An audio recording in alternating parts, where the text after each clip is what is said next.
Bismillahirrahmanirrahim. Assalamualaikum warahmatullahi wabarakatuh. Gimana kabarnya anak-anak? Salam sehat ya. Semangat belajar. Alhamdulillah, sekarang kita sudah masuk ke muatan materi ilmu pengetahuan sosial. Kita masuk di subtema 3, masih di tema 1 tentang organ gerak hewan dan manusia. Materi kali ini adalah tentang pengaruh kondisi geografis Indonesia terhadap kehidupan ekonomi dan sosial bangsa Indonesia. Kondisi geografis Indonesia sangat beragam. Ada yang berupa dataran rendah dan dataran tinggi. Daerah dataran rendah tempat yang baik atau yang cocok untuk pertanian dan perkebunan. Sedangkan untuk daerah dataran tinggi, tempat yang baik untuk ditanami perkebunan teh, hortikultura, sayuran, dan lain-lain. Perekonomian masyarakat di daerah dataran rendah, contohnya diantaranya seperti peternakan ayam, sawah, atau pertanian, perdagangan, kebun sawit, dan lain sebagainya. Keempat contoh ini hanya beberapa saja dari contoh-contoh yang lainnya, masih banyak sekali. Yang berikutnya adalah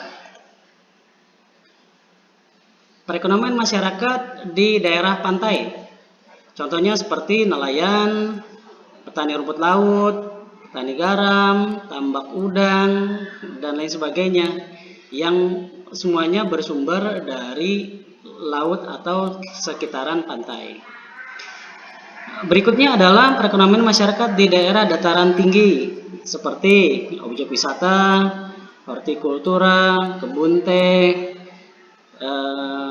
dan lain sebagainya. Hortikultura, ada yang tahu?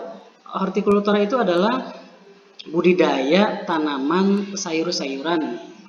Nah, bukan cuma sayuran saja, tapi obat-obatan dan lain sebagainya pun juga masuk ke dalam jenis ini. Selanjutnya adalah fungsi pelabuhan dan bandar udara. Nah, ini adalah gambar bandar udara.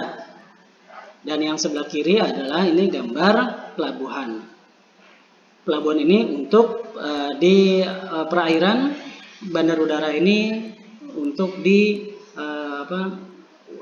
udara. Selanjutnya, fungsi dari pelabuhan. Pengertian dari pelabuhan adalah sebuah fasilitas di ujung samudera, sungai, atau danau untuk menerima kapal dan memindahkan barang kargo maupun penumpang ke dalamnya. Jadi bukan hanya sebagai pengangkut barang, tapi juga sebagai pengangkut manusia dan hewan lainnya. Fungsi dari bandar udara. Pengertian dari bandar udara adalah tempat untuk melepas landas dan mendaratnya pesawat. Fungsi pelabuhan diantaranya adalah pertama sebagai pintu gerbang suatu negara atau daerah, sebagai penghubung satu daerah dengan daerah yang lainnya, mata rantai perekonomian dan lain sebagainya, dan juga sebagai kawasan industri. Selanjutnya, fungsi bandar udara. Pertama adalah mempercepat arus lalu lintas melalui udara. Yang kedua, mempercepat wahana ekonomi. Dan yang ketiga, mengembangkan transportasi integrasi dengan sektor lainnya. Bagaimana denganmu? Bagaimana kondisi geografis daerahmu? Lalu bagaimana budaya masyarakat di daerahmu?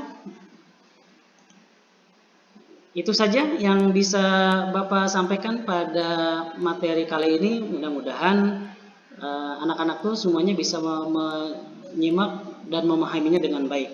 Apabila belum paham, boleh bertanya kepada Bapak dan Ibu Guru. Sekian dari Bapak, terima kasih. Wassalamualaikum warahmatullahi wabarakatuh.